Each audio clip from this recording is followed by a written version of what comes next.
안녕하십니까. 안근모의 휙서비스입니다. 오늘은 금융시장 얘기는 제쳐두고 미국의 1분기 GDP를 자세히 한번 휙 둘러보겠습니다.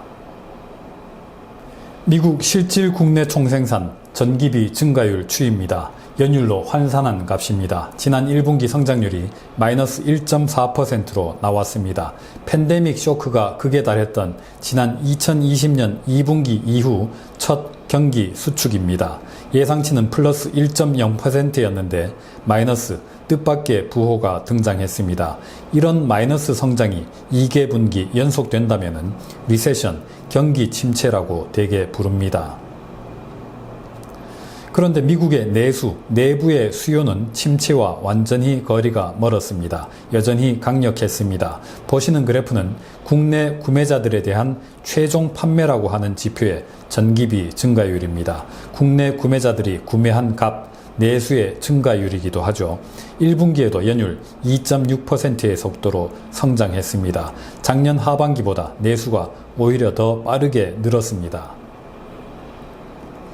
그런데 문제는 여기에 있었습니다. 국내 총생산의 최종 판매라고 하는 지표입니다. 미국의 GDP, 그러니까 미국 안에서 만들어진 상품과 용역이 얼마나 빠른 속도로 팔려 나갔느냐를 보여줍니다. 지난 1분기에 전기비 연율 마이너스 0.6%의 성장률을 기록했습니다. 미국 GDP의 판매량이 줄었다는 뜻이죠. 미국 GDP에 대한 국내외 수요가 감소했다는 의미입니다.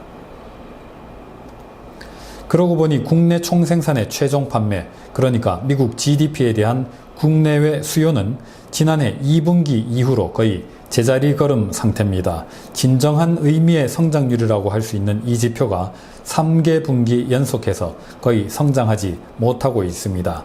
팬데믹 이전의 추세선을 회복하지 못하고 있습니다. 그렇다면 지난 1분기에도 여전했던 아주 왕성한 내수는 대체 뭘로 충당했던 걸까요?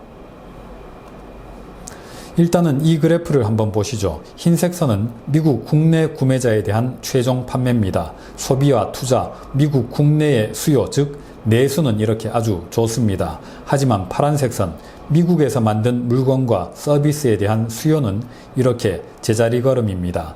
미국인들도, 미국 바깥의 외국인들도 미국산을 외면하고 있다는 뜻입니다.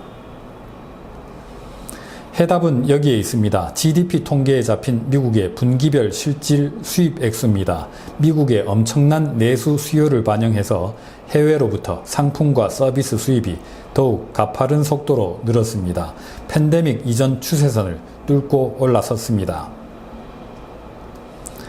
반면에 미국산의 수출 실적은 이렇습니다. 1분기 들어서 감소했습니다. 분기별 실질 수출액의 절대 수준은 팬데믹 이전 추세선에 훨씬 못 미칩니다. 미국 국내에 팔 물건도 모자란 판이라 수출이 늘어나기가 어렵습니다. 수출할 물건을 끌어쓰는 걸로도 모자라서 미국은 수입을 대폭 늘리고 있습니다. 그래서 GDP 통계에 잡힌 분기별 실질 무역수지 적자는 이렇게 나락입니다. 그래도 어쨌든 수출품이 내수로 돌려지고 수입품이 대거 몰려든 덕분에 미국의 인플레 압력은 좀 줄어든 측면이 있습니다. 무역의 물꼬를 그렇게 미국 국내로 돌려주는 매개체가 바로 환율입니다. 주요 10개국 통화들에 대한 블룸버그 달러 인덱스입니다. 21세기 이후 변동 범위의 최상단을 향하고 있습니다.